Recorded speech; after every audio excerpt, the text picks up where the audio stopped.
All right, Treacle. People keep asking if I'm back, and I haven't really had an answer. But now, yeah, I'm thinking I'm back.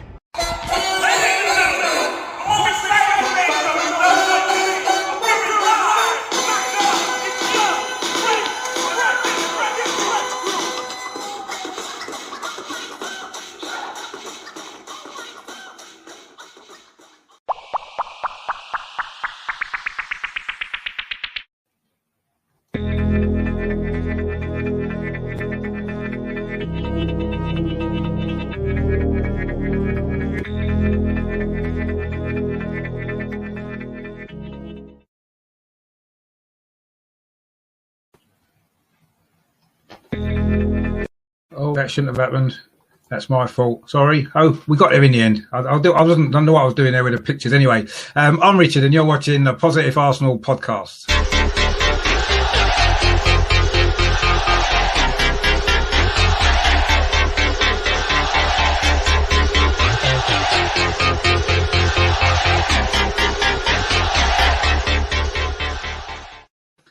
Hi, I'm Richard Aiden. Welcome back to my channel over and over and over again, the Positive Arsenal channel. This is going to be the 7th edition of the Positive Arsenal podcast, and we're looking forward to Sunday's big game in the Premier League with Wolves, and also looking at a few other issues going on in the world of football at this moment in time. Of course, we played in the Europa League last night as well. The show is currently going out live on YouTube, Facebook and Twitter, so wherever you're watching it, please give it a like and nip over to YouTube and subscribe to the channel. If you would like to get involved in the show, please drop your comments in the box and any questions and stuff that you've got, and we can go through that as we go along. And I've got some guests joining me as well as we look forward to this game. So first of all, he's become a bit of a regular now actually on the show.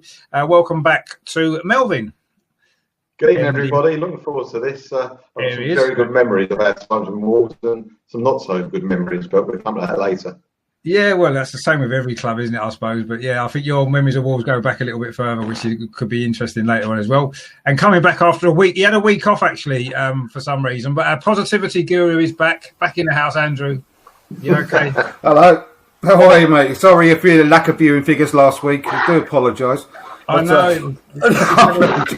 Yeah, the massive negative effects on the ratings, but I'm sure this week we'll be fine. Andrew's back in the house, which is good. And also, as well, we've got a very special guest joining us as well. He's from the other side, actually. His name's Luke, and he's a Wolves fan. How you doing, Luke? Welcome to the channel. I'm good. Thanks for having me on. You look okay? Very, very good, mate. We're looking forward to chatting to all you guys about what's been going on in the world of football. So that's the panel, and this is the Positive Arsenal podcast.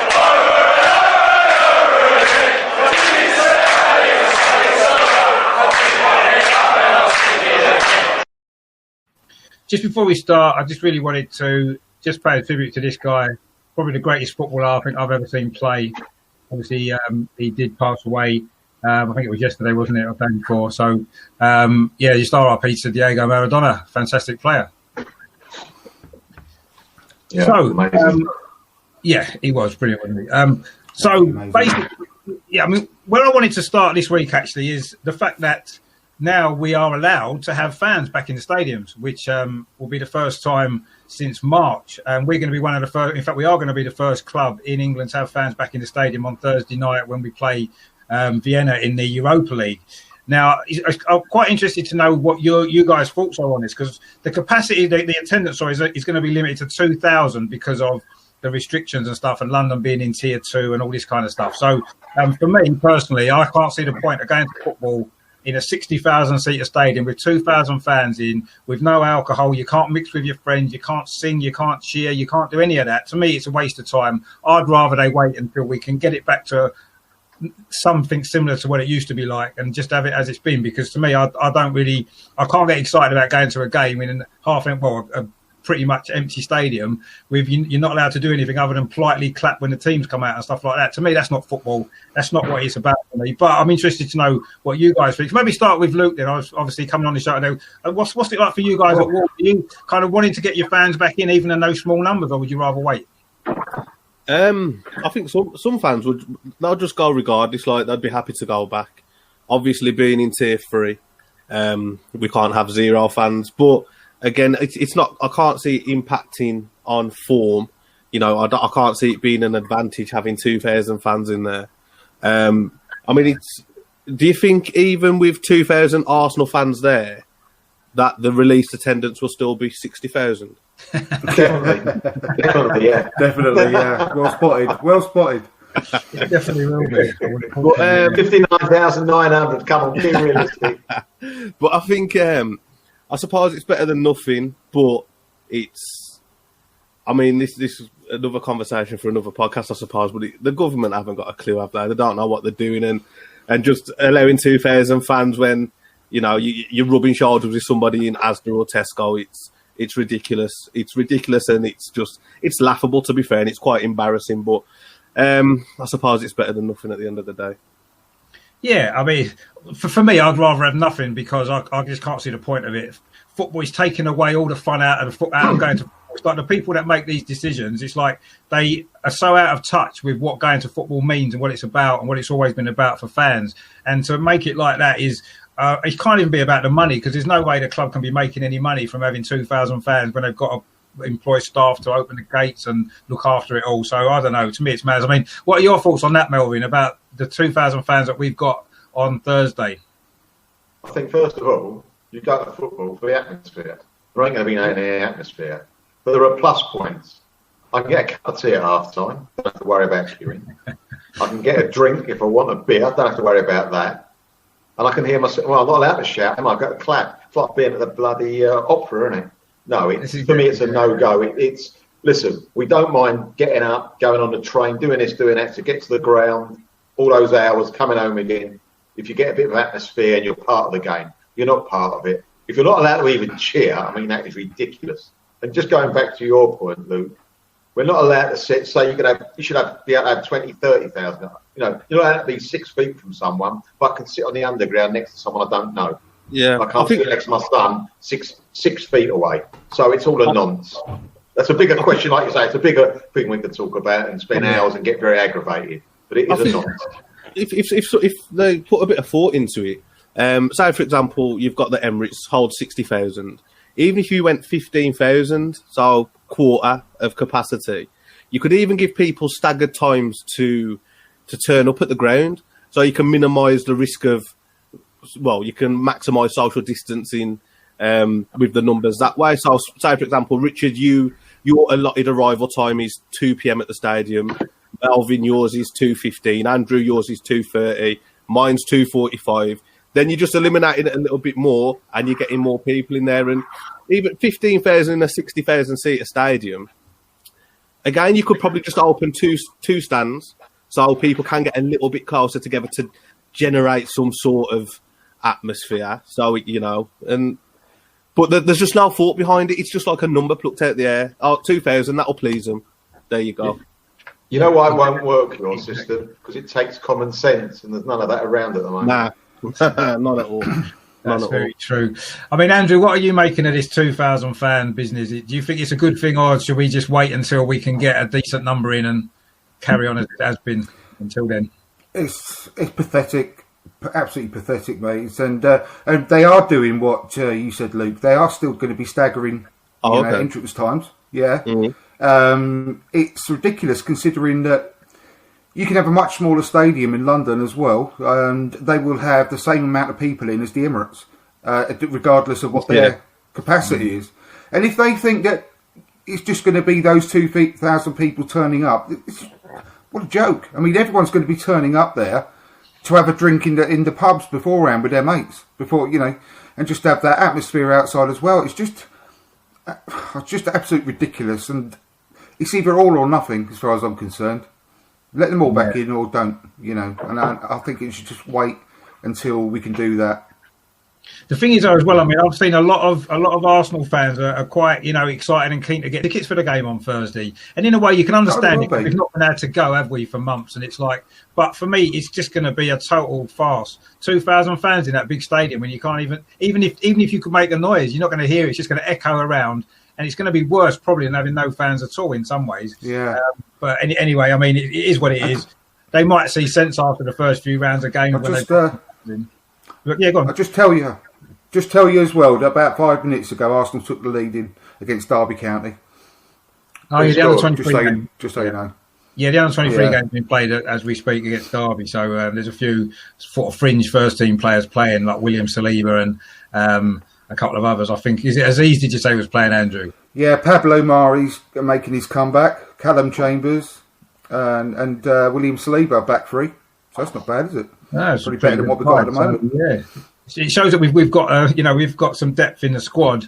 Unfortunately, at the moment, it's not quite working out. But that's the next one when it comes to it. So moving on to obviously what is now, I think, a big game, probably for both clubs actually, on Sunday.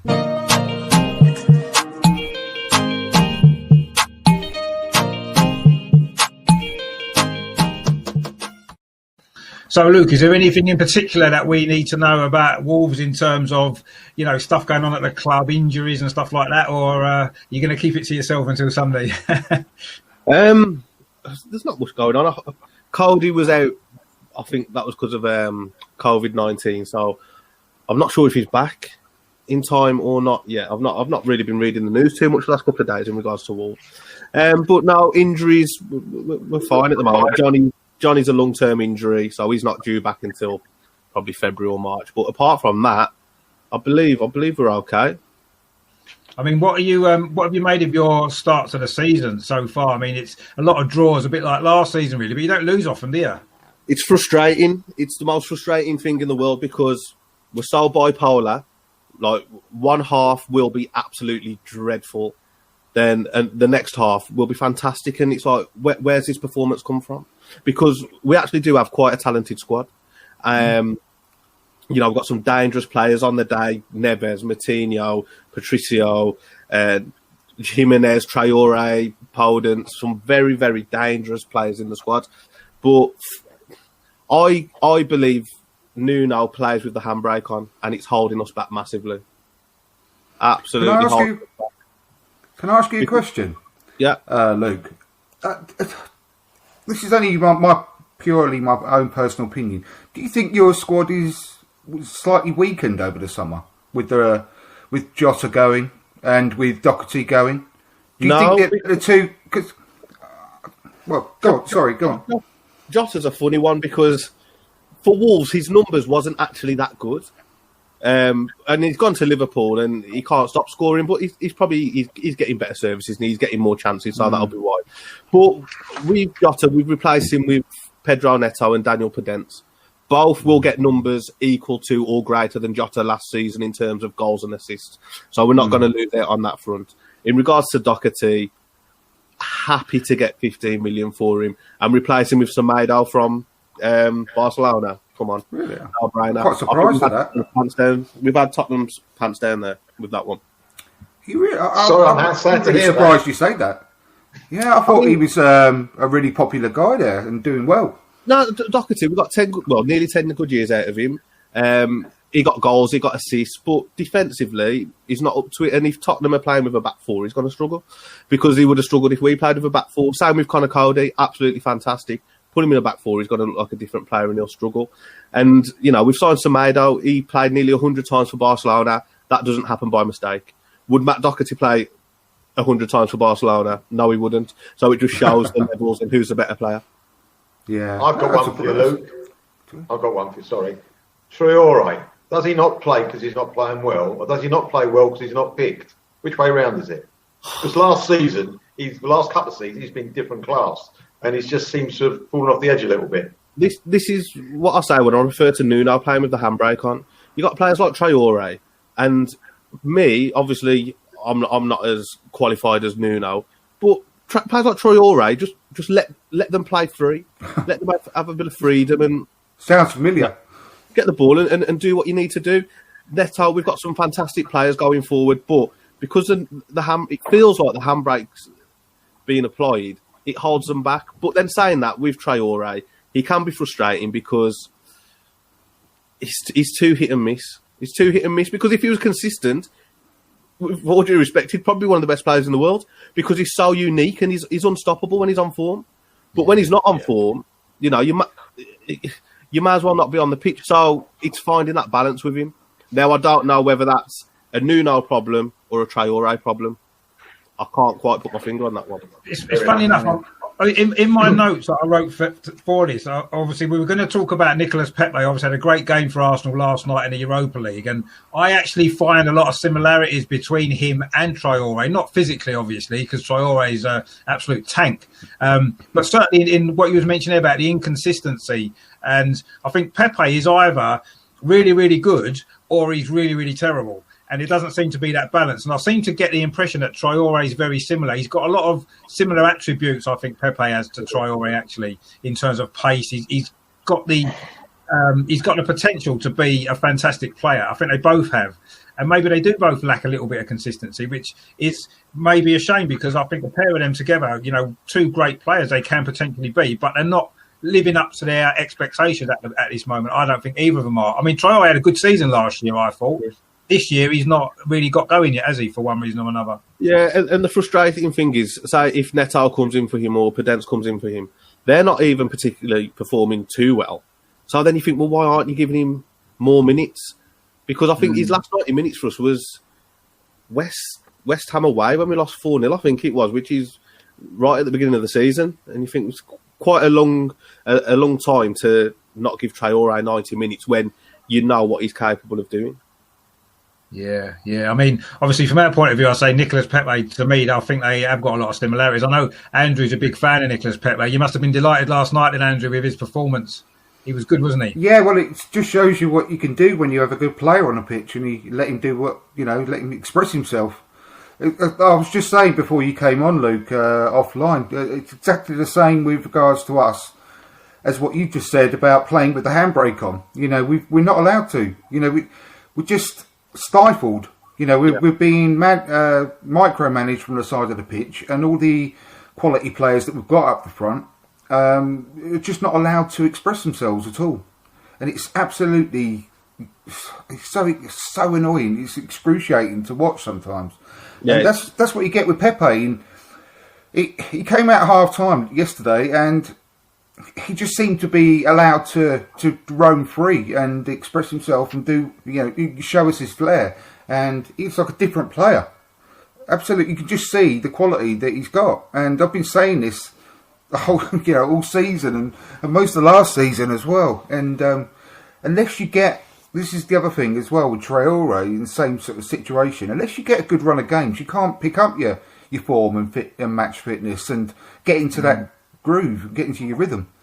And Pepe's not played this season at all. I mean, it's his first start, I think, against Leeds, wasn't it? And obviously that only lasted 50 minutes because he's so frustrated. And when you paid 72 million quid for a player, massively overpaid, we all know that. But when you come in as like a star player like that, and then in the summer after finishing the last season as one of ours, he was really picking up his form, and in the cup final, he was probably man of the match. But then when you get to the summer break, after really sort of starting to find your rhythm within the team, you get replaced in the team by a 32-year-old reject from Chelsea. What's that going to say to you? Yeah. As a person. Yeah. You're going to put your confidence right down into the gutter. And he hasn't started a game until the last one because of Willian. And Willian's been shockingly bad. Shocking. Are you calling Willian a reject from Chelsea? He's fantastic. Yeah, he is. Of course he is. Absolutely fantastic. What a player. But he's a good player, but at the moment, he's playing like a League Two journeyman. That's what it is. He's not doing anything at the moment. It's weird, isn't it? It's awful. No, he's not, and it's a shame because I do think he's a good player. I do think he's got a lot of quality, but he hasn't quite managed to show it yet playing for Arsenal. But then that could be said of a lot of our players this season, if we're honest, particularly the attacking players. I mean, we seem to have, actually, listening to Luke there, it seems as though Luke's frustrations are very similar to the frustrations that we've all got watching Arsenal this season, which is weird because actually I've quite, certainly last season, I actually enjoyed watching Wolves play. I thought that, I agree that you maybe played in one half and not the other half generally. Second half was generally better for Wolves last season as well. But I actually enjoyed watching Wolves last season. I thought, you played good football, exciting to watch, scored goals, won some massive games as well against some of the top teams. And I actually enjoyed watching Wolves. So I'm quite surprised, actually, that you've sort of maybe feeling a little bit more frustrated this season. I can see by the results this year they haven't quite hit the heights yet, Wolves, have they? Which I thought's a surprise because not having the Europa League, not having Europe at all, I thought might have benefited Wolves this year. Because last year, with all the games, it maybe caught up a little bit at some points, but still, yeah, it was a good season. And this year, maybe I thought Wolves would really push on and maybe challenge for the top four. But so, I mean, it's still early days and you're doing okay. You're not losing games, are you? No. But I was quite surprised when you said how frustrated you are because I like watching Wolves. Yeah, well, it was exciting to watch, but we seem like a really difficult watch at the moment.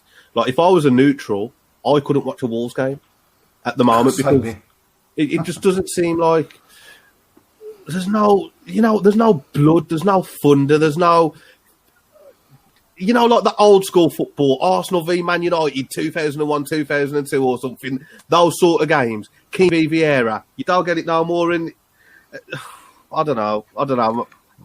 We're the same, mate. We're the same. We hate watching ourselves at the moment as well. Yeah, it's absolutely a chore to watch Arsenal at the minute. It's like players and coaches, and it seems like they're too scared to take risks nowadays. I'll tell you something. This last couple of seasons, not this season, last season, the season before that, Wolves were one of the best teams we had down at the Emirates. They played as a team. They attacked as a team. They had a great tactic. They let us come on. Then all of a sudden they broke quickly as a team. People running in different directions. It was superb. And you should have beaten us, I think, both times, actually. I think that's what's missing because defensively, we're doing okay. We're fine. We're quite solid. We always keep a good shape. We're always compact. Everybody knows their job. But going forward, we just look toothless at the minute. And I think 8 league goals in 9 league games says it all for me. We've been the same. We've got 9, so it's going to be 0-0 on Sunday, quite clearly, isn't it? It won't because you haven't scored from open play for about 3 years. So guaranteed to score against Wolves. It happens all the time. All the time. Honestly, if you're ever on a jinx or a bad run, play Wolves. Same as Arsenal. That's what we say. It's what we say. We do, yeah. You might as well just be on our podcast every week because it's the same thing, same problems. Honestly, it sounds like I know. Yeah, it's crazy that because it's exactly the same. Yeah, we feel exactly the same as about Arsenal. With all due respect, I don't want to turn into Arsenal the way you've declined the last few years. I want to try and break away from that. I know. Yeah, we're very frustrated. We are very frustrated. I can imagine. Well, we did win the FA Cup though, so I suppose it is swings and roundabouts, I guess. And some of the Everything Arsenal podcast. Good evening. Thanks for watching. Yes, I mean, Melvin, what did you make of last night then? The Europa League. Obviously, that was a good performance in the end, wasn't it? It was a good performance. Yeah, first half was a bit frustrating. Second half, Pepe turned it on, but he can be the best player on the pitch and the worst player on the pitch within 30 seconds. That's the type of player. It's not like games he goes good in it, but I'm glad. I mean, I'm very, very glad he got those goals. And just after he scored, he seemed to have an extra spring in his step, didn't he? Yeah, he did. Yeah. Once or twice, he had another chance. Just held on to it once, just a second too much. He'd have played someone else in. So, no, I'm very happy for him. I'm happy when the 2 kids came on at the end. Both got involved in the goal. I'm very happy with that. I don't think the centre forward Balogun hit it correctly myself, but who cares? It's great for confidence. It gives everyone a lift. And you can tell the team are very happy for him as well, the players. That makes you feel good. Defensively, they didn't really have a threat, the other team, did they? Our goalkeeper, he kicked the ball more on the deck than he did with his hands, That's all he was doing, dribbling out, So it wasn't really a great test. I'm happy we won 3-0. I'm happy the guys that scored. I'm happy, Nelson as well. He's been a bit unlucky in the last few weeks. He should get a bit more time. I'd like to see him in the team this week, be honest with you, with Pepe not playing. So all in all, last night, it was a win-win-win. But that was it, I'm afraid. That was, happy. Quite happy. It could have been a lot worse, but that way. There's a question for you there, Andrew. Balogun ahead of Eddie. What do we think about that? That's a tough one because what he was doing yesterday. It was yesterday. Lost track of days in for a minute. Eddie was. I mean, he wasn't on form, obviously. No. But what he showed was that he was always in the right position. And can you say that about our £45 million signing, Lacazette? When was the last time he was ever in a good position on the pitch? Eddie has got this knack of being in the right place at the right time, and I do rate him for that. I hate to sound like an old cliche, but that's something you can't teach. That he's got that naturally. So I think he's got a good. I mean, when you look at his goals per minute ratio when he's played for Arsenal, it's actually pretty good. But at the moment, I think it might be worthwhile playing Balogun because he's massively on form at the time. He's chomping at the bit. He's really desperate to get in the team, and we desperately should re-sign him as well. And I think giving him a bit of run in the team would obviously help him, persuade him to stay more than anything as well. And I'm desperate for that because he's not wanted by all the top clubs around Europe for no reason. He's wanted by Dortmund and loads of the teams over in the Bundesliga. So I would be tempted actually to actually start, give him a lot more minutes at the moment. And just, Eddie can still carry on in the Europa League because that's, got 2 more games of that before Christmas. We've got the cup starting after Christmas. Well, I mean, it's going to be Eddie. Eddie's going to be able to get a few games. By the way, Derby had a penalty saved. We saved one of Derby's penalties as well. And Saliba just bombed on from our goal mouth all the way to the edge of their goal mouth. Dribbled the ball. So that's bloody brilliant to watch. Anyway, I digress. But yesterday's performance in the second half, especially, I was really encouraged by it, and because we had the handbrake off.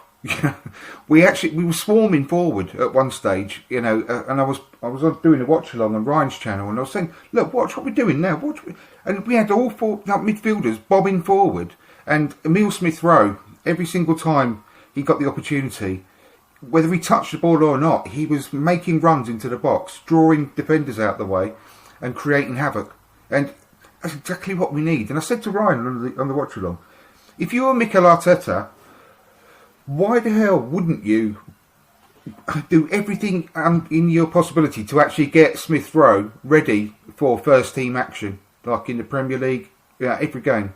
Why wouldn't you be spending all your time and effort in doing that? Because he is exactly what we want, what we need. And he only had 15 minutes yesterday, and you could tell it straight away that he is what our team is missing. Well, all I would say was, you're saying about the handbrake was off last night, and it was. But do you not feel that the handbrake was off because of the opposition? He won't take that risk. It doesn't matter because he's too scared. It doesn't matter at all. Don't matter. It doesn't matter. Because people were saying... That's his thinking, isn't it? He probably thought, it's Mulder, I can take a few risks, and he encouraged them to do so. Well, against Wolves, he won't do that. He hasn't done it in the Premier League yet, has he? No, but what people were saying, it's just an example, that Pepe's goal was absolutely amazing. And it was a finish of pure quality. Doesn't matter when you're in that position, what team you're up against, because he had like 3 or 4 players in between him and the goal. All he could hit was literally the top left of the goal, the opposite postage stamp, opposite side. And he was absolutely spot on with that finish. And that doesn't matter who you're playing against, because that's just world-class finish. And the same goes for mentality when you're on the pitch. It doesn't matter who you're playing. It's about what runs you're making. Are you available for a pass? You've got to actually do that. And in the Premier League, we're not doing that at all. We're not making ourselves available. No, we're not making those runs to actually get past to express themselves. That's the point, isn't it? In the Premier League, they're not. Exactly the point I'm trying to make. It doesn't matter we're playing mould. It's all about the mentality when you're on the pitch. Yeah, but the point, just to play devil's advocate at the moment, Andrew, Pepe in a league game probably wouldn't be in that position because he would have been 20 yards deeper against a very good Premiership. Difference. No. Again, he's not allowed to do that anyway, though, is he, Melvin? That's what we're saying. That's the old thing. Because he was a mould, the manager allowed them to do it because there was no fear. Yeah. Exactly. People were slating Joe Willock against Leeds because we gave him his chance. He did bugger all. Right, Russ. He did bugger all, but no one was passing him the ball. Because we No don't one was pass to each passing other. to him.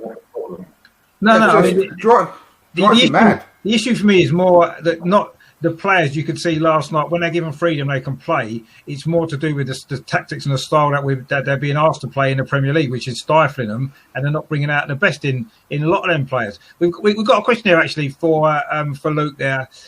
Can you keep hold of Jimenez? Well, if you want to get rid of him, we'll take him. He's been off. He's been off form last couple of games. It's a shame we haven't got a backup striker because I'd be looking at giving him a little rest. I'll have him. We'll take him. We'll take him for a month on loan.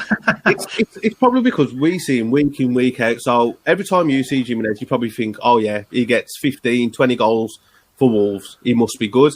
But like you were saying, your frustrations with Lacazette. Now, I'd take Lacazette over Jimenez all day. Let's swap. We'll do a swap now. Let's organise it now. We'll do a swap. I would do it. How old's Lacazette? 29, same as Jimenez. Here's the pen. Here's the pen. Just go ahead, please. But Thing is with Lacazette, he is a really good penalty box striker, but at the moment he's playing like a deep number 8. This is the problem we've got. When Jimenez is on fire, he is absolutely fantastic. But when he's off it, he's too deep, he's slow in possession, he's sloppy in possession, and you think, well, there's no point you being on the pitch, to be fair, mate. That's Lacazette. But again, for us. Is that a Nuno problem or a Jimenez problem? Is it the handbrake or is it the player?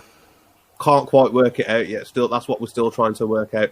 But I do think we'll keep hold of him because even though I've been extremely negative today, I still think we'll finish 6th or 7th.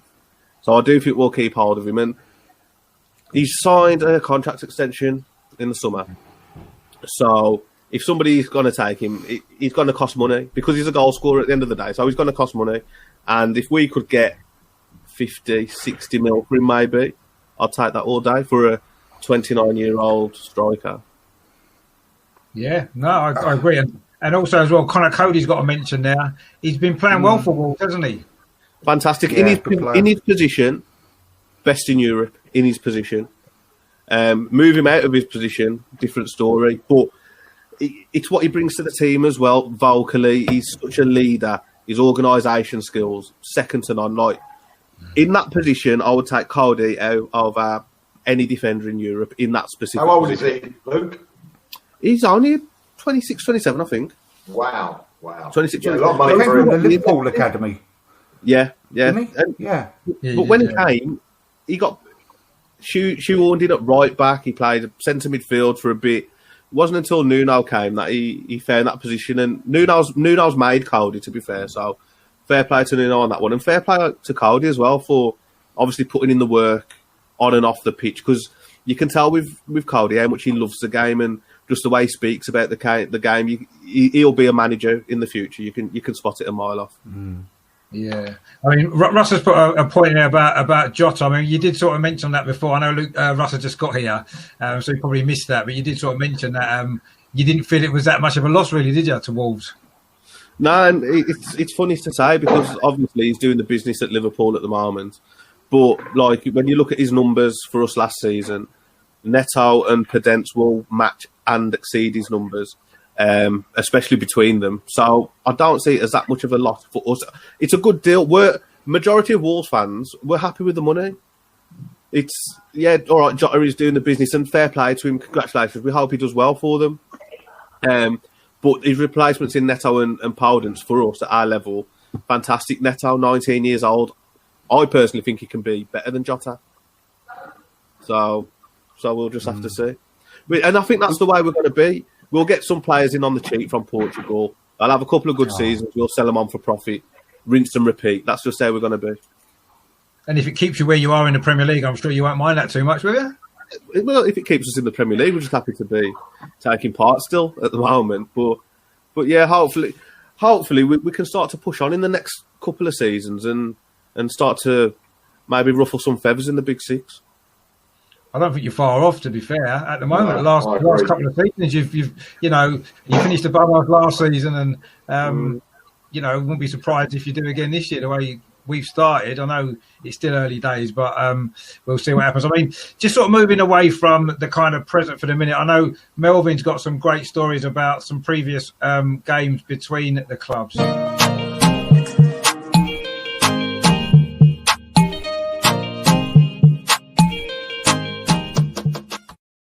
Yeah, so Melvin, maybe start with you on this one then, because I know I've got so many to talk about. I'll talk just a few. The first Wolves game I went to at Highbury was a 5-4 game. We were 2-0 down, I believe. 1962, I went to that game. We were near the bottom of the division, and it was October, so it was a long way to go, but it wasn't looking good. And when we went 2-0 down, you just feel, I was a young kid, you could feel like the atmosphere, and then we actually won it. We won it 5-4. That's brilliant. I went in 19. When was it? When was it? 1970 something. 76 was it? I think 76. We played during the FA Cup. I went with my directors from work because a lot of my directors were Arsenal supporters.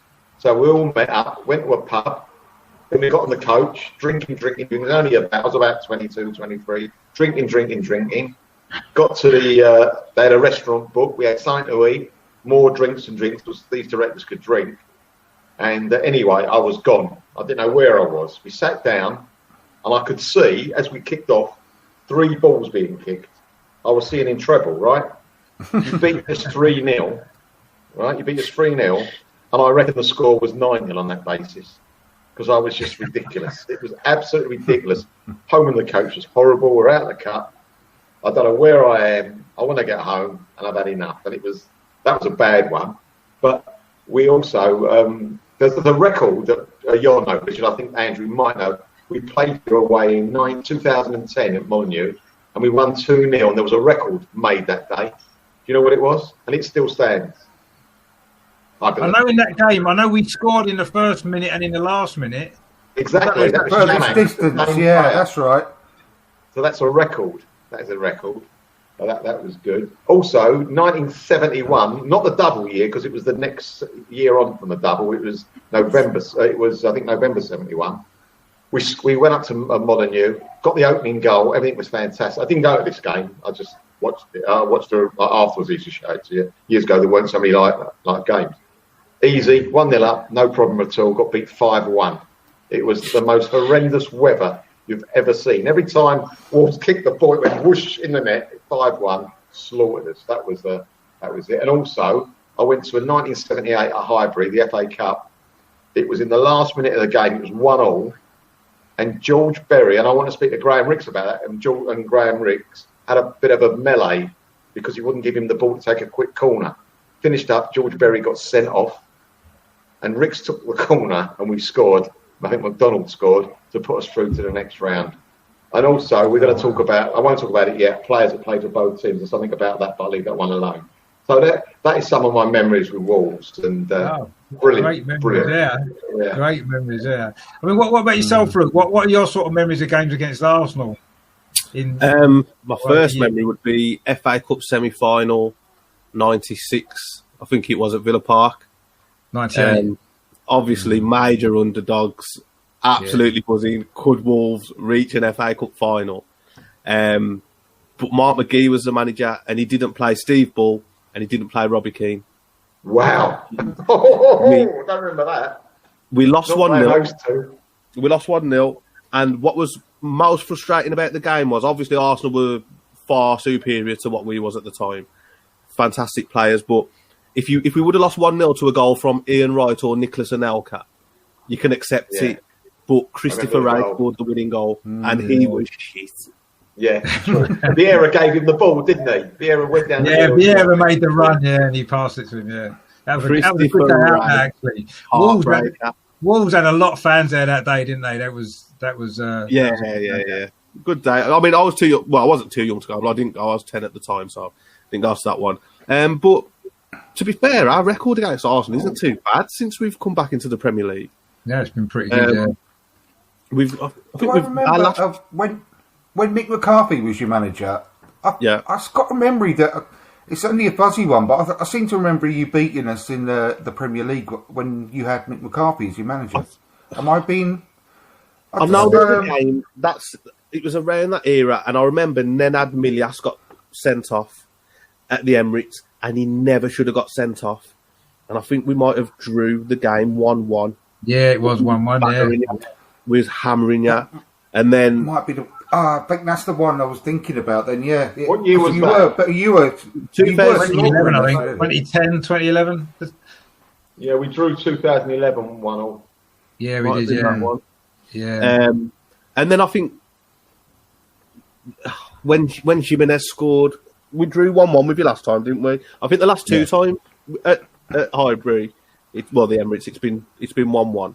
But I'm certain from memory we deserve to win both games. Yeah, I agree. I think it was the last one was virtually the end of Unai Emery. I think he left about 2 or 3 games after that. Didn't we score a fluke goal? It was a cross that went in. Cross shot. I can't remember your goals. Mkhitaryan. Was it Mkhitaryan? No, Aubameyang scored. Aubameyang scored last year. That might have been it was a year before you're thinking of. That was a year before Mkhitaryan scored a cross. Yeah. Right. But Wolves should have won that game. That was a late equaliser. Yeah, wasn't it? that's right. Wolves was a much better team. Yeah. Last minute like scoring. Yeah. It's one of them. From a Wolves point of view, it's good that because when we used to be in the Premier League, obviously under Mick McCarthy and Dave Jones before that, you'd play teams like Arsenal away, and if you could just keep it 2-0, it would be a positive result. Just keep the goal difference down. But we're in a position now where we're playing teams like Arsenal and Tottenham and Chelsea and those sort of teams, and we're not scared to play them anymore. It feels really weird. It's bizarre because I'm used to just playing teams like that and thinking, well, if we can lose 2 or 3-0, absolute bonus. Just try and save the goal difference. But now it's like, okay, all right, we've got Arsenal away. We can get something from them. And it's not just Arsenal. Same with Tottenham, Chelsea. The only teams that we really fear is probably Liverpool and Man City. Well, you won away. You did the double over Man City last season, didn't you? Yeah. Funnily enough. Well, I wouldn't mind. I was doing a double over Man City. Which beating them once would be nice, let alone beating them twice in the same season. Against teams in the top 6, we've actually got a decent record. Yeah. It's when we play teams like Huddersfield, they did the double over us when they got relegated, and Watford will come and nick a point or something, and it's just those niggly, annoying ones that seem to do us. Yeah, maybe, yeah. I mean, Andrew, what about your sort of memories against Wolves over the years? Well, I was going to say our best result, not our best result, but one that gave me probably the most satisfaction under Mikel Arteta was the 2-0 away win against Wolves the back end of last season. Yeah, because that is so long since we had a really good, competent away win against a really good team, that were above us at the time. Yeah. And it gave me so much confidence after all the crap we've been through, under Unai Emery and everything like that. So I was absolutely delighted with that, and it felt like a really big scalp because our away record the last few years has been horrendous. And up until like the first 2 or 3 games of this season, I was feeling exactly like you said, Luke, about not fearing to playing anyone anymore, because we'd made some really good had some really good wins at back end of last year under Arteta, and we started the season really well. Won the first 3 games, I believe. Yeah, we did, on 9 points after 3 games. And no, we won the first 2. The third game was Liverpool, wasn't it? That's right. There was 9 points after 4 games. 9 points after 4, wasn't it? Yeah. So, but it was a really good start. And even against Liverpool, I thought, we were quite unlucky that day because Lacazette was, off form. But I don't know. We just lost it all. It's just gone after the end of last season and the beginning of this season. That sort of no fear attitude that I built up, like the same as yourself. It's just diminishing week by week, unfortunately. So I don't know how we're going to get on. I've got a lot of confidence in Mikel Arteta as being a very, very good coach, though. I just hope that he can, find that bit of resolve, and just even get a performance like we had against Liverpool at the end of last season when we beat them. But we got spanked for probably about 80% possession to Liverpool. but we showed that we had resilience and we held on, and a real back to the wall win. I just hope that we can get something like that to hopefully kickstart us again. I thought that the away win to Man United might have done that, but it obviously didn't. So I just hope we can have another similar result on the weekend. I mean, they're commenting about keeping hold of Nuno. That's quite amusing for me, because about this time last year, when we were getting towards the end of Emery, Nuno was the first choice I wanted at Arsenal. Just the way that Wolves were playing at that point, I thought he was great football. I thought he'd have been a great fit for Arsenal, and I really, really wanted him. He was my first choice actually this time last year. But of course, he stayed at Wolves, and we've got Arteta, and it's what it is. And I'm not disappointed by that now. But at the time, I was so wanting Nuno to come to Arsenal. I just thought he would have been ideal for us at that particular time. But he's obviously doing. I mean, what do you feel about him? You seemed a little bit negative towards him actually earlier on, Luke. I know. I'm getting pelters in some of the group chats, but I love Nuno. Absolutely fantastic. What he's done for this club, cannot deny how much of a great coach he is. I just think with Nuno, he's always a very defensive coach. And is that what we need at this moment in time? I'm not sure. Do you think that's because he was a goalkeeper when he played? Do you think that might be why he's good at organising a defence?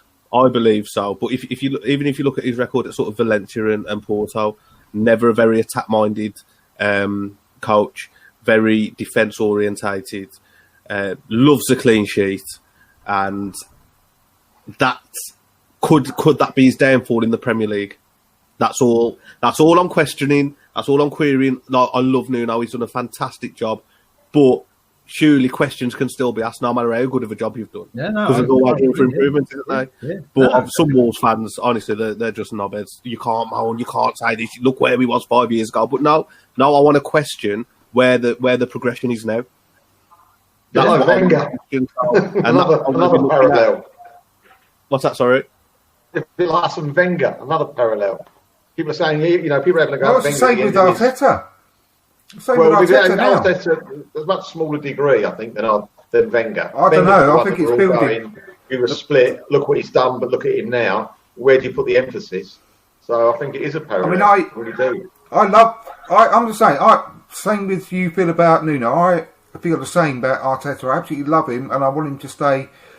For many years, but at the moment, I can't help myself from feeling that criticism because of the way we're playing. Yeah, it's boring and dull, and I want the flair to come back. That's all it is. I'm not criticising him as a coach and everything because it's his first job, but it doesn't mean that you're immune from criticism when your team is playing crap. Totally agree. Totally agree. I'd love Nuno to spend the next 15 years here and win cups and qualify for Europa League, Champions League, whatever. Have a stadium or a stand named after him, a statue, the lot. But I still want to see some progression, and I want to see a bit more, like you said, a bit more entertainment and a bit more flair. There's nothing wrong with that at all. Hussein there says that he thinks Wolves are coming for the 3 points because our home form is poor. He's right, our home form is poor. We haven't scored in our last 2 home games in the Premier League, so and Wolves are very tight defensively. But we'll come on to sort of score predictions and stuff later on. Just something here actually for you again, Luke. So I went to school with Matt Jarvis. I used to play football with him. Obviously, a big Wolves player. What were your thoughts on Jarvis at Wolves? Jarvis was class for Wolves. Absolute brilliant. Like, he was a winger who you just loved to watch. He had one skill though. He'd cut back again, then whip it in. You knew what he was going to do every time, but it always worked. He was Jarvis on the left, Michael Kightly on the right. That was some of the best football that I've seen down Wolves that era. Absolutely fantastic. Java was quality player. Good. Did he go to West Ham? Was that the one that went to West Ham? Yeah. And Norwich. Oh, Norwich, yeah, he did play for Norwich, yeah. And Russell's got an interesting stat there. Arsenal haven't scored from open play since the 4th of October. In the Premier League, of course, that's right, since the Sheffield United game. That's a worrying. We'll get a penalty against us anyway. It's fine. Everyone gets a penalty against us. We'll see. Just sort of moving on to the next kind of section here. I just wanted to look at a few players that's played for both clubs. I was struggling to find that many, actually, so we'll maybe see if we can find a few now.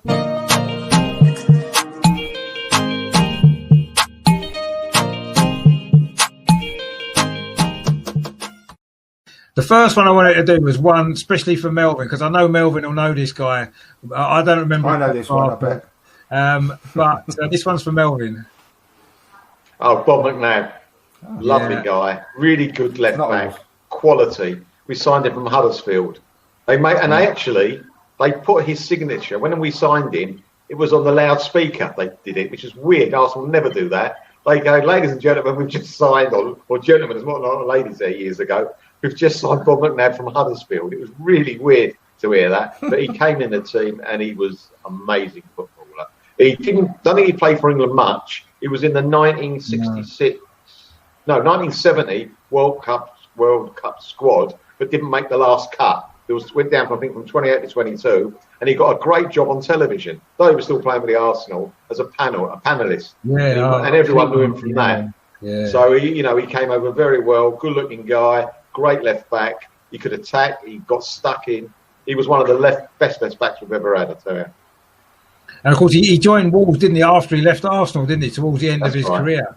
Yeah. I don't know. Did you know much about him at Wolves then, Luke? What did he do? Did he do much at Wolves? It's towards the end of his career. I want to be honest. Before your time. Never heard of him. Sorry, guys. No, it would have been probably been the 1970s, I think. Round about that time, Huddersfield used to produce all the left backs. They had Wilson, who played for England in the World Cup. They had Bob McNabb, who had a geezer called Parkin, who played left back for you, who was a phenomenal left back, and one other, I can't remember. But Parker, who played for you for years, came from Huddersfield. He was wonderful, really, really good. You should know about him because he was one of the best. Yeah, and there's a player maybe a little bit more recent that maybe Luke might remember playing for Wolves. I know he played for Wolves because I've got a picture of him in a Wolves kit. So there's the proof that he did. So we know that he definitely did. You have mentioned him as well in the comments. He's a bit what are your thoughts on Frimpong then, Luke? He's a cult legend in Wolverhampton, Frimpong. Yeah, but not football, probably. He was just constantly injured, but he used to put in massive tackles, and we just loved him for that. Like he did one for you lot against Spurs. He did one for you lot against Spurs. Yeah, absolutely. It was hilarious. Mashed someone. I don't even remember who it was, but I do remember the tackle. And he used to say, what was he? Dench or something, wore he? He had some catchphrase anyway. Yeah, that's right. Some catchphrase, and we loved it. We loved him. He loved us. It was a shame he got injured, to be fair, because he seemed like a fun guy. Yeah. I don't know. Where did he go after that then, after Wolves? Where did he go, do you know? I think he retired really young. Ghana or something now, and he's put loads of weight on. Is he? Oh. I'm sure I saw him on Instagram about a year or two ago, and he was looking not too well. Say he was looking healthy. He was looking a bit swole. Shame. He was a promising player. He was. When he first came into the Arsenal team, I thought he was going to be a great player, and it never happened for him, did it? I think he absolutely loved Arsenal. I do think he loved the club. Yeah, he did. I don't think he took football seriously enough. He played like he was in the playground with his mates. Exactly. Didn't he? It was just brilliant. He did, yeah. As I say, it's a shame because I think he could have had a really good career. Maybe injuries, as we said, probably didn't help him. Maybe, and he sort of drifted out of the game, I suppose, isn't he? Really, is it Lethal Bizzle's cousin? Yeah, Bizzle's cousin, isn't it? Yeah. And Dench, he had nice hair as well, brand. didn't he? To be fair, he had good hair, so you got to give him that. He had decent hair.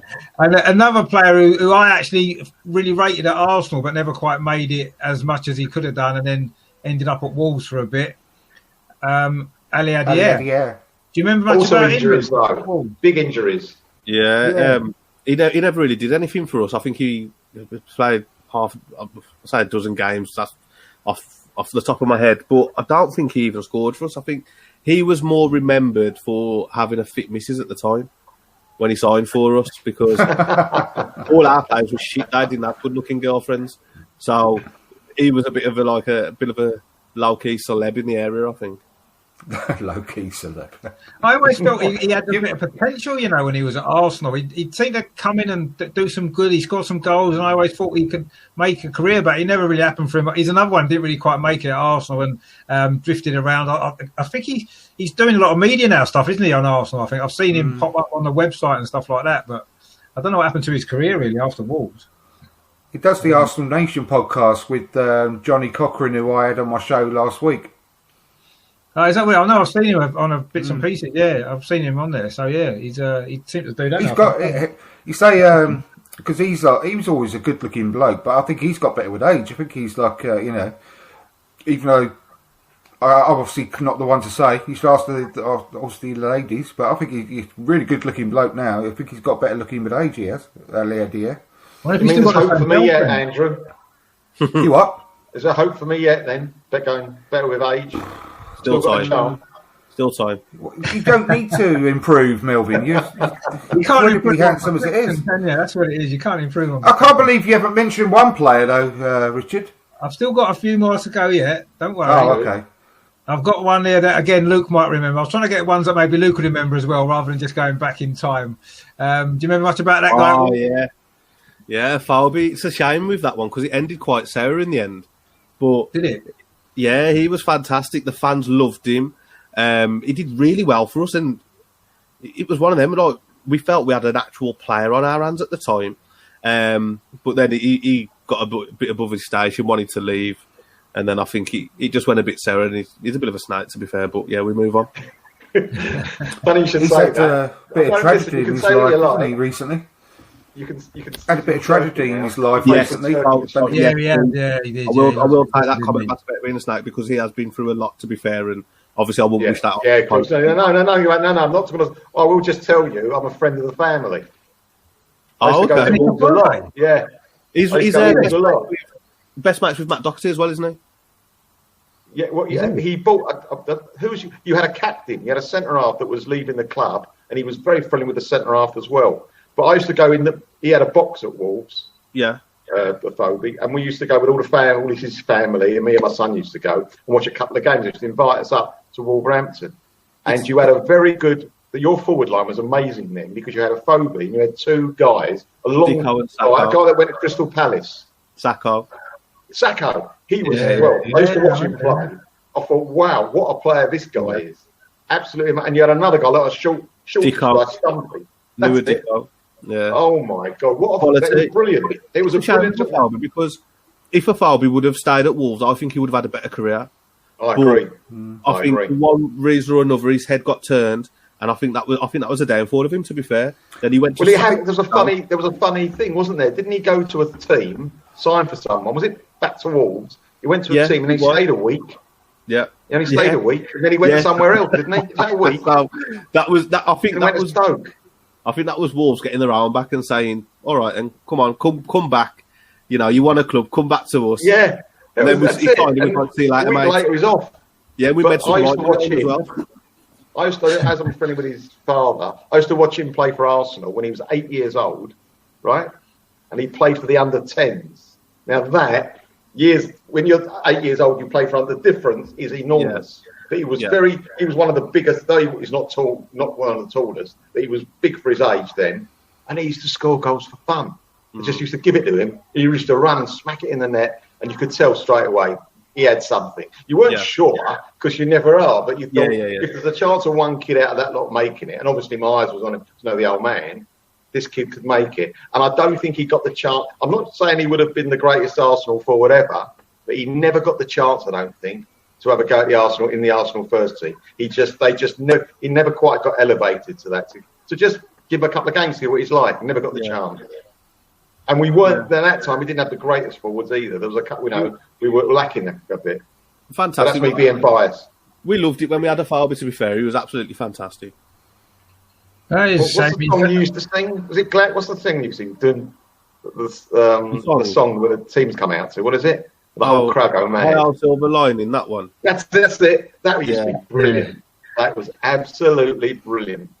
One of the games I went to, he scored twice at home. That was good. Everyone was going mad, weren't they? In the box, he scored 2. I think he won 3-1 or something. Oh, terrific. Terrific days. Good goal scorer. Good goal scorer. Just very quickly, me and my son went up there. We went up to we said, give our name, and the guy goes to my son, you can't come in. The commissioner goes, what do you mean? You're not wearing shoes, you're wearing trainers. We've come all the way from London. No one told us. So the guy told us, the commissioner told us, up the road, there's a store, I can't remember the name, it was Debenhams or whatever it was. He goes, go and get a pair of shoes, and then after the game, take them back so they don't fit. And that's what we've done. Brilliant. But he could have let us in, you know what I mean? He's telling us all this information. Yeah. That's terrible, but what a story that is. Brilliant. Melvin's got some great stories. And this is probably my favourite ever Arsenal player that also played for Wolves. This guy. What a legend. Yeah. Alan Sunderland. Oh, Yeah. terrific. What a fantastic player. Again, probably a little bit before Luke's time, I think, because he played for Wolves before he played for Arsenal, and he played for Arsenal a long time ago. Did he score a cup final goal for you? Yeah, the FA Cup final winner, yeah. One of the most famous. Yeah. The 5-minute final. Yeah. I remember that. Man, Well, I don't but remember. also, I've seen it. Luke, he scored against you in the semi-final at Villa Park. Do you remember Yeah, that, he did, Richard? You got Yeah, the I second do, goal. Yeah. That's good. He was a good Just got good him. He never played for England, did he? I think he played for England B, didn't he? I think he played Yeah, but twice not a for full England England B. cap. No, he didn't know. I thought he was a bit unlucky there. I thought he was very good forward. He was a good player. He was obviously with the first Arsenal game I ever watched. He was playing up front. It was him and Raphael Mead actually up front. The first game I ever saw Arsenal play. So I've got great memories of Alan Sunderland. He was, probably our most experienced player, top scorer at the time when I first started going. So I've got great memories of him. And I know he actually had a decent career at Wolves before. I think he won the League Cup with Wolves, actually. That's right. About 74, 75 before he came to Arsenal. So he had a fairly decent career at Wolves as well. So very good player, actually, Alan Sunderland. One of my favourite, definitely my favourite ever ex-Wolves player that played for Arsenal, I think. I don't know, is there anyone else that you can think of, anybody else that played for both clubs? Yeah, go on, Melvin. It's not, I'm cheating, all right? I admit I'm cheating. It's not someone who's played for both clubs, but someone had our history and their history, the biggest history to do with Wolves, the biggest guy, and has a lot to do with us, Billy Wright. What's Billy Wright's link to Arsenal? He was a manager. Oh, was he? He was manager for 4 years. Fair play. 4 bad 62, years. 66. Really? Was he a bad manager? Yeah. I'll tell you something. Yes, we weren't successful under him, but a lot of the players he was the guy, they say, that got our academy going. And when we won the double in 71, we had about 8 or 9 players that he brought through from the academy. Your Peter Storys, Peter Simpsons, Charlie George, John Radford. I could name them. There's about 8 or 9 that played. It was in the 14 or whatever it was, man squad in 71. That because of him, he started the academy, we wouldn't have had those players. He really put his heart and soul into it. And so, all right, we didn't do well. That was the way it was there. But thank God for him. What we did years later.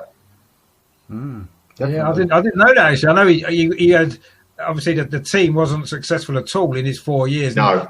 I know we mentioned it last week, Melvin, when you said about the crowd of 4,000. That was one of the last games that Billy Wright was managing, wasn't it? That's right. Against Leeds when it was that lowest ever crowd. And I think that summed up where Arsenal were at that time on the pitch. But like you said, if he's put that work into the academy, which is, it's brought us great success since then, hasn't it? Every single successful team we've had has had someone out of our academy play for it, I think, pretty much throughout history since then. So I didn't realise he had so much to do with that. So brilliant for him then. It's just a shame he wasn't so good as a manager, but a great, obviously, player, wasn't he, for Wolves in England? Yeah. He was the first England player to get 100 caps, wasn't he, I think? Yeah. And he's still got the record, I think, of playing the most times consecutively for England as well. Yeah, I think he has, yeah. And I think he might have most caps as captain as well. Yeah, I think you're right on that. We saw his statue outside the stadium. Yeah, he's got a stand round after him as well. He's a legend at Wolves. He is a legend, so really fantastic. But just a little bit before my time. Before my time, actually. I know Melvin's about the only one who can remember him. Don't ask me what I did yesterday, boys.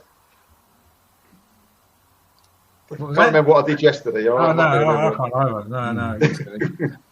So, is there anyone else that we can think of who played for both clubs? Because I'm struggling, I must admit, other than what we've mentioned already. I can't think of anybody else. Can you think of anyone, Andrew, that's played for Wolves as well as Arsenal? No, I've been racking my brains. Robbie Keane didn't actually play for us, which is really weird because he played for everyone else. But no, I can't think of anyone. No.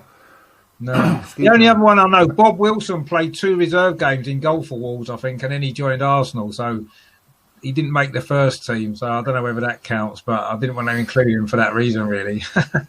And he was an amateur then, wasn't he? He was amateur. Yeah, he was an amateur. Yeah, he played for Wolves reserves a couple of games in the reserves before he came to Arsenal. But that might be, yeah. I think going back in time, Bryn Jones in the 30s was Arsenal's record signing in 1938, right. And he came from Wolves. I didn't see that. I didn't see him. Even Melvin don't remember him. That's a long Did you?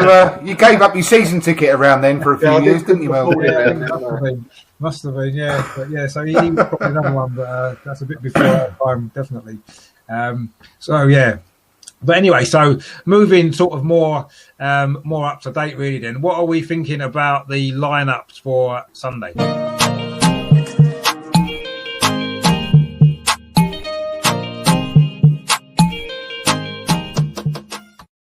If we start with you then, Luke, what do you think the Wolves team's going to be in terms of lineup on Sunday? Well, the Wolves team's usually the same week in, week out. Same formation, same shape. But Nuno threw an absolute curveball against Southampton and went for, it was like a 4-3-3, 4-2-3-1 type formation, which we've never seen before. And so, I don't know. Is he going to go 5 at the back, 4 at the back? No, but I think if Cody's back, he will go back to the back 5 with the wing backs. Are they in cahoots? That our managers are in cahoots? It seems to be our last game Arteta went to a 4-2-3-1. It's come from nowhere. We've been playing back 3 for ages, and yeah. Are they? I wonder if they're talking to each other, like sharing ideas. Probably. How not to score goals? That must be what they're doing. How do we not score weird, goals? Isn't it? How weird. Sorry to interrupt. No, that's all right. So I've literally got no. I think, to be fair, I think we'll go back to the 5-3-2, or the 5-4-1, however you want to term it, 3-5-2. It's all a hybrid of a hybrid now, isn't it? So Cody, Bolly, Kilman. I think Ait Nouri will keep his place, Semedo, Neves, and either Dendoncker or Moutinho. And then I would go personally Neto, Jimenez, and Traore. That would be my favoured front 3. But I think he'll go Neto, Podence, Jimenez. Well, yeah. I mean, Podence does seem to be playing a bit lately. I mean, I've not watched as much of Wolves this season, actually, as last season. I tried to watch as many games as I could last year, Wolves, because I enjoy watching them. But this year, I think I've seen one game and they got beat 4-0 off West Ham. So I thought, well, obviously they're not doing as well. But I mean, I think overall, looking at the results, that probably wasn't the best game that that I could have seen. But yeah, I mean, I'm like you said, I kind of expect Wolves to be how they've been the last 2 seasons when they've come to the Emirates. They've, like you said, they've set up the same way, they've played the same way, and were quite unfortunate not to win both games, and it ended up a draw. So yeah, that's not far off what I'd have expected Wolves to be. I would be surprised if Traore doesn't play, because I think against us he'll have a field day personally. But anyway, we'll see what happens. I mean, Melvin, what do you think? How do you think Arsenal will line up? Because at this moment in time, I haven't got a clue what we're going to do. It seems to be one formation every game at the minute. I mean, if we've got a couple of injuries back, I think Leno, Bellerin, Tierney, Holding, Gabriel. In midfield, if Partey's back, I don't know. I'll have him with Ceballos, and then I'll have White, Saka, and hopefully play Saka and Nelson. But I think he might hopefully play 2 up front, Aubameyang and Eddie in the middle. Now then, again, I think that's what I would like to see. I think he'll probably play William instead up front and play him wide instead of the two up front. That's what I think is going to happen. But I'd love to see him play 2 wide like that, Nelson and Saka, with Eddie and Aubameyang in the middle, in the box. That's far too adventurous for a Well, we're playing at home though. We've got to have a go. That is probably what I'd like, but I think he will play William instead of. I'll be surprised if we take too many risks against a team like Wolves who play on a counter attack. I can't see him taking too many risks, because if he'll be worried, won't he, that if we lose the ball, Wolves are going to be dangerous on the counter attack, which they have been every other time that we've played against them. So I don't know. We'll see what happens. I mean, what about yourself, Andrew? How do you think we'll line up? Because the formation at the moment, we're just chopping and changing every game, aren't we? I think he'll stick to the same lineup and formation as Leeds, apart from obviously Pepe, who can't play. I don't think that. I don't know whether Partey's going to be ready. He thinks he's ready, according to what you hear. But the club haven't put him into full training yet, which is a bit weird. But we have been away, so I don't know. I just hope he would play. But if not, I think it'd be exactly the same as Leeds. But Nelson probably will come in instead of Pepe.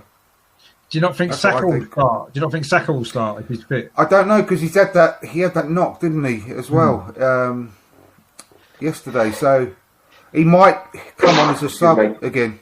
I don't think he'll start. As much as I would love him to, I would love to have a front three of Saka, Aubameyang and Nelson. Yeah. A bit more dynamic than what we had, but I don't think he probably will. I think he will urge on the side of caution and bring Saka on maybe. If he's available, yeah, Traore v Bellerin could be fun. Actually, that's a quite a interesting matchup if Traore plays. Although he'd be more the other side. He plays on the right, doesn't he? He'd be more the other side. Yeah, he'd be more. Yeah, be more right.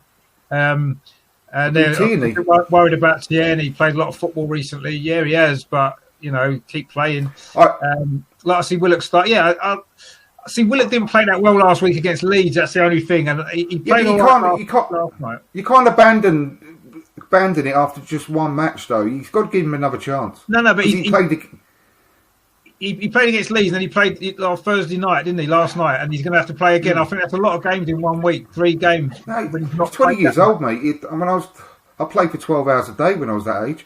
Down the park, I'm still playing for 12 hours now. No, honestly, he hasn't got a lot of football in his legs, has he? I think it'd be fine. No, he hasn't, which is maybe why he's not ready to play 3 games in a week, perhaps. I don't know. But, yeah, I don't know what we're going to do. I hope we don't change the formation again, because I thought the formation against Leeds is the right formation for us. It didn't really work in that game, but we need to stick to it. Obviously, Pepe being out, maybe give Nelson a chance if Willian's not fit. I want to see Saka playing. I mean, what about yourself, Luke? What do you think of Saka? Watching him play, obviously, for England as well. I like him. I think he's a good player. Bit of a utility man, can play in more than one position. Yeah. When he's on the ball, he looks like he wants to make things happen. He's forward-facing, direct, works hard as well. Well, he seems like he works hard from my point of view. I think he's a decent player. I don't think he's been called up to England by mistake. I think he's deserved it on form over the last 9-12 months. Yeah, no, he has. He's been brilliant. Actually, he's got a great attitude for such a young lad as well. He's very mature. The way that he approaches the game, his attitude to life seems to be very mature as well. And I think, with that in mind, that's what you need to make a really good career. And I think some other young players, they get thrust into the first team. They're really good players, but maybe their attitude is not quite right, and that's why they maybe don't make. Maybe Ben Akafobi maybe was an example of that we spoke about before, possibly, and some others as well. But I think Saka's got his head screwed on, and I think that's important. And I think he's going to have a great career. Actually, Russ has been on Google again because he's found another player that played for Arsenal. Oh yeah, the horse. The horse. Yeah. That's a good shout, that Russ. Actually, I've forgotten about him, but yeah, he wasn't very good for Arsenal. But I loved him. Did he play a lot for Wolves? I loved him at Arsenal. I did. I really did. A few games of our first season in the Premier League, but we can move on from Lugano. Yeah, no, I kind of think that as well. Actually, I didn't really. I really liked him. The way he ran was quite amusing. Actually, I thought. Yeah, brilliant. Yeah, but he wasn't. He galloped. He wasn't. Yeah, he did gallop. Yeah, he wasn't the greatest player, though, was he? Unfortunately, but we signed him on the basis of the European Cup, wasn't it? He played against us. Yeah, he played amazing games. That's right. And that's why Wenger signed him. Yeah, that worked out well, didn't it? Yeah. There was a few of them. Twin. Yeah, well, yeah, probably. Yeah, he wasn't great, was he? But anyway, so we kind of know what the lineup's going to be now. So I suppose the only other thing to look at is.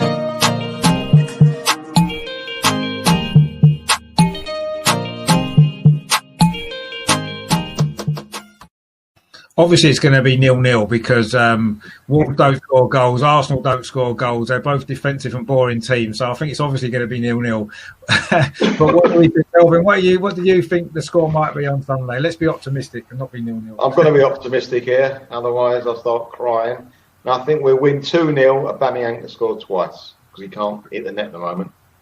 Well, he's due a goal, isn't he? He's due a goal in open play in the Premier League, not since the first day of the season. I mean, who would have thought that? We're nearly in December. Aubameyang's not scored in open play in the Premier League since, the first game in September. That's just unbelievable, that, isn't it? So he is due a goal, but is he going to score? I don't know. I mean, but 2-0 would be 2-0 be good. I'll take that all day long. What do you think, Andy? What's your kind of thought for the score for Sunday? I mean, out of utter stupidity, I'll just say 1-0 to the Arsenal. But I would be happy with a draw, if I'm honest. I'm not confident. I wish I was. I normally am, you know me. But I would say there's a possibility that we could get a scrappy 1-0. But I don't think either of us are playing very well at the minute. So, yeah, just try and hold out for a scrappy 1-0. Well, yeah, I mean, a win. I'll be over the moon at the moment, to be honest. We need 3 points. We desperately need a win, especially at home, because, I mean, our home form's been dire. What are you thinking then, Luke? What's your kind of prediction? Obviously, you've watched a lot more Wolves than we have this season, so you'll probably more knowing how well they've been playing or not at the moment. The results haven't been bad, have they? Let's be honest. No, it's a game that could probably be decided on the flip of a coin. I don't think there's going to be too much in it. So on the basis of everything that's happened recently, I'm going to go Arsenal tier 2, Wolves tier 3. Oh, interesting. Someone's kind of agreeing with that. He's saying it's going to be 3. We ain't going to score 2 goals. No chance. We ain't going to score 3. Well, that'd be weird, wouldn't it? Because we've been spending all night saying how negative both teams are. We can't score goals, and you've just gone for a 3-2. I know, yeah. I know. Shows how much show it's on. We're all thinking 0-0. It's going to be 0-0 now. You've convinced us it's going to be 0-0, and then you go and throw a 3-2 in. It's like, see, I'm in your heads. That's why. I'll tell you what, though. I'm not being funny, right? This under-23 team I'm watching now, we should just get them to play because they're playing brilliantly. Derby are top of this league, and we're beating them 3-1. And that Moller, the young kid, the big tall centre forward, scored such a good goal, really good finish. And then our left winger, Taylor Hart, curled one in from outside the box, top postage stamp. Really exciting players. So I think we just put those out against Wolves, and we'll do a lot better. They'll be tired though, won't they? They play tonight. Nah, they're only kids. What's wrong with you? I mean, get knackered walking down the road or something, Rich. I mean, come on. They can play 2 games in 3 days. Seriously. I don't know at that level. Here you go. Muller's the next Zlatan, apparently. There you go. That's what they said, yeah. It was. He went to the academy of one of the Italian clubs. I can't think who it was now. And the people who were working with him in the academy over there said that he reminded them, because he's obviously Swedish, he's 6'4", but he's got a load of skill as well. Really, really talented. So they said he could be the next Zlatan Ibrahimovic because he's obviously from Sweden. Wow, that'd be good. Well, but Russ there said that obviously on Luke's score there, he said Arsenal aren't getting 2 penalties. So that's it right, won't be 3-2. When Wolves are in town, anything can happen with that VAR, trust me. Well, I don't know, we'll see. Same with us, we don't get anything. We get no decisions at all, mate. Honestly, we've not had a penalty all season. It's ridiculous. I don't think we have we? Oh yeah, we have. One. Man United, didn't you? Yeah, we've had one. Yeah, didn't we get one in the Europa League as well, or not? Am I making that up? I don't think so. No, maybe not then. But so, yeah, the Everything Arsenal podcast, 1-0 Arsenal, Aubameyang. I'll take that all day long. I've got to be honest with you. My prediction's a draw. I really do think it's going to be a draw. I think the 2 teams will cancel each other out, actually. I think it'll probably be 1-1 again. It seems to be 1-1 every season, so why not 1-1 again? That's what I'm going for, just because it seems to be the popular result when we play you guys. So I think 1-1 if we can sneak it 1-0 or 2-1, I'll be over the moon, to be honest with you. But I'm not, like Andrew said, I'm not confident, particularly the way that we've been playing. I'm worried that we may even lose, but I don't want to say we're going to lose. No. But I mean, I would take a draw, I think, really, but I don't know. It's going to be a very, very difficult game. I don't know whether this stuff in Norway, because we had to spend an extra night over there because of the fog in London last night, and I don't know whether that might help us or hinder us, actually, because at least the players would have got a full night's sleep after the game, when normally they've been travelling back. So I don't know whether they might be a bit more rested ahead of Sunday, or whether or not it's just going to completely throw their routines out and they'll be all over the place. I don't know. It's not the same 11 though, Richard. It won't be the same 11 players, will it? Is that, there was a lot of them that'll be in the squad. Is that fistful of straws you're clutching there, Rich? Well, mate, getting me excuses in earlier if we lose. But I don't know. I mean, I don't know what to make of it all, to be honest. At the minute, it's I don't know. I'm going to say 1-1 just because I don't think we've ever had the same scoreline 4 times in a row against the same team. So at home in 4 consecutive occasions that we played them. So that might set a new record if it is 1-1.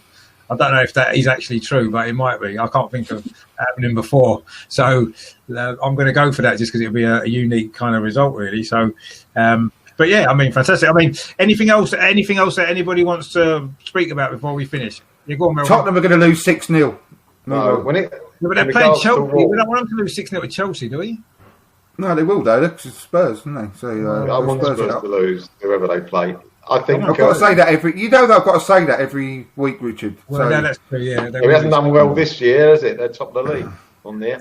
No, my memory of Wolves, my early memory, why they're a special club to me, is when I was growing up, about 8 or 9. We used to get these comics. We used to get a cardboard cutout. Used to put all the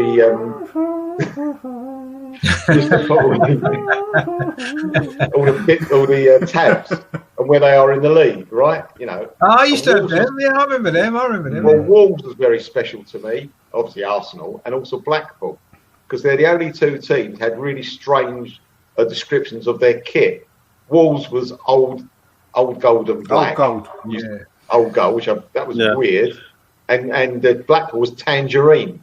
Another weird. You don't get that in any other clubs in the world. So that was very special for me. And also, I remember one of the standout players, you could see him from wherever you are, was Ron Flowers, this tall centre half who played loads of times for Wolves, their captain, big blonde guy. And he was like, had an aura about him, you know? And he was a bit. So those are the early days why Wolves impressed me as a club. Silly little things, but there we are. No, I didn't have no toys. I just had a rock I played with. I played with a rock. So I did. I mean, talking about actually sort of early memories of Wolves, one of my first ever trip to Molineux actually was Charlie Nicholas's second ever game for Arsenal. He scored his first goal for Arsenal against Wolves. We won 2-1 on the bank holiday Monday it was. I think I was about 14, 15 or something like that at the time. And that's the first time I've been to Wolves, actually. Very different ground back then, the big terrace behind the goal and all that kind of stuff. You know, it was good that. But yeah, Charlie Nicholas scored. He scored 2 goals that day, actually. And then he didn't score for about 6 months after that. And was that his second game for us? Yeah, second game, yeah. I've got a story about that, but I can't do it over here. I'll do it privately. I'll tell you a little story about that game with Charlie Nicholas. Not nasty or nothing, but there's a reason. Yeah, I mean, I'd say that's my first ever trip to Wolves. Probably, I think that's the first time I've maybe even seen Arsenal ever play Wolves, actually, because they've been relegated a couple of seasons before. Actually, before you go, I wanted to actually talk to you about Steve Bull, actually, because he was a guy when he was a player and half, and he's Steve Bull. Yeah, he got some goals. Just a prolific goal scorer, just born to score goals. And to be fair, if there was no Steve Bull, there'd probably be no Wolves now. So yeah, because we would have gone out of business. Yeah, without his goals. Yeah, didn't he get 50 goals 2 seasons running or something, didn't he? Yeah, something like 54 and 51 or something like that in consecutive seasons. Did he play for England when he was in the lower division for Wolves? Yeah. He got 13 caps. 13 caps, 4 goals. Didn't he go to the 1990 World Cup in the squad instead of Alan Smith? He did. And apparently, him and Gary Lineker hate each other. Really? Yeah, we all know Gary Lineker's a little bitch, so that's probably it. No, that's fair enough. Like, I'm not arguing with that. Definitely not. One other thing about Wolves that I like, they got one of the most famous supporters in the world. Who's the most famous supporter of Jeff. Paul's Wall? Robert Plant. Yes. Yeah. Unbelievable, Robert Plant. And Jimmy Page, both of them. Jimmy Page as well, isn't he? Yeah, but Robert Plant. I mean, but Robert Plant. I mean, come on. Fantastic. I absolutely. It's one of my favourite kits this season as well. The new kit that you've got, I love it. It's beautiful. See, I've always had a soft spot for Arsenal because I had a cousin who I grew up with and he supported. He was an Arsenal fan. I was always sort of my second team, but with all due respect, I kind of get embarrassed if somebody says, "Oh, who's another team you look out for? Who's your second team?" I'm like, Arsenal at the minute, because you used to be dominant, didn't you? Like with Henry, Bergkamp, Ian Wright, Petit, Dixon. It will be again under Arteta. Absolutely fantastic. Give it a season or two. And back. Let's hope so, because it's been long overdue, actually. Yeah, it has. Yeah. It has. But I mean, we're in the process, I suppose, of rebuilding, and I suppose we will come back at some point. But at the moment, it's like Wolves have overtaken us. The last 2 seasons, there's no doubt in my mind that Wolves have overtaken us with some good signings. Obviously, a good manager as well, and some great signings actually. A really good team, and I've always a bit like Melvin. I think I've had a little bit of a soft spot for Wolves just because such a historic club as well. I used to go there a lot in the 80s and stuff when I used to play Arsenal, and I don't know. I just always had. They always struck me as being a really big club that had a lot of problems.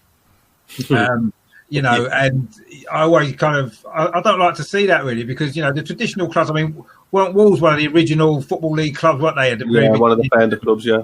Yeah, and I think all those clubs to me are massively important in English football. And they deserve to be at a higher level. A lot of them have had a lot of struggles, haven't they, in recent years? And I know Wolves have been through the mire and stuff like that. And I never like to see that really for clubs like that because it's like the traditional clubs in English football are so important, and it's almost like people forget about them if they're not in the Premier League. If you're not in the 2 years, you get forgotten about, don't you? Yeah, 100% agree with that. Yeah, and it's a shame because there's a lot of big important clubs in English football history that at the moment are having bad times, aren't they? And yeah. Nottingham Forest, twice European Cup winners, can't get out of the Championship. They've been there for years, haven't they? And that's just one example. I mean, Aston Villa have only just come back into the Premier League. Leeds. Leeds, yeah. Even Ipswich, Sunderland, all sort of clubs. Yeah, it's a shame, isn't it? I mean, I know everything comes in cycles, but these days, maybe if you come out of the Premier League, I mean, as you guys know, it's not easy to come straight back, is it? It can take hard. It is hard. It's harder than it looks. It is harder than it looks. I think the Championship's probably the toughest league actually that there is, competitive-wise. It's just such a slog, isn't it? 46 games, and you go into places like Barnsley on a Tuesday night, and it's not nice. Yeah, not nice. No, definitely. Yeah, no, definitely. Anyways, we sort of start wrapping up now, mate. So, thanks to all you guys. Melvin, as usual, pleasure to have you on. Some great stories again from your history of lots of different stories. Where can people find you on social media? Just to give everyone a heads up. As just on Twitter, it's Melvin. The only way is Arsenal. Mark, no, thanks again. I really do enjoy things like this. It's fantastic. And also, Luke, lovely to meet you. I mean that. Really, really nice to meet you. Yes, really nice. Definitely. Yeah, and Andrew as well, obviously back again, once again on the show. Pleasure, as always, to have you on. Where can people find you as well? Have a look on YouTube for From Dial Square to Where. If you like this channel, then I'm sure you probably like mine. It's very similar with nice, just positive vibes as much as possible. Very little negativity. Go and have a look at From Dial Square to Where on YouTube, and on Twitter it's at From Dial Square. And thanks again. And again, very much enjoyed meeting you, Luke. Been great. Andrew. Nice one. Thank you.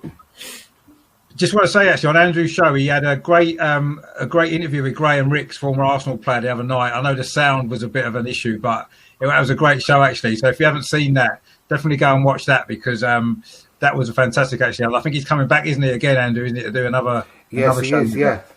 I mean, that would be brilliant. What a great guy he was. Yeah, terrific.